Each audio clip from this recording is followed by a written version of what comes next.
تبارك الذي بيده الملك وهو على كل شيء قدير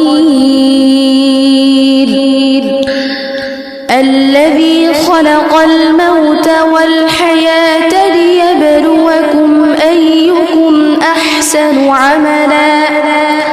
وهو العزيز الغفور الذي خلق 7 سماوات طباقا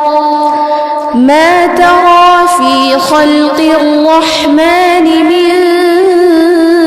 تفاوت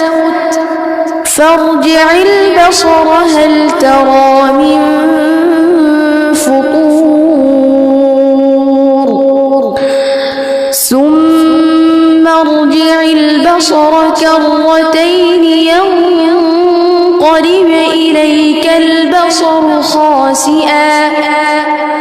ينقلب إليك البصر خاسئا وهو حسير ولقد زينا السماء الدنيا بمصابيح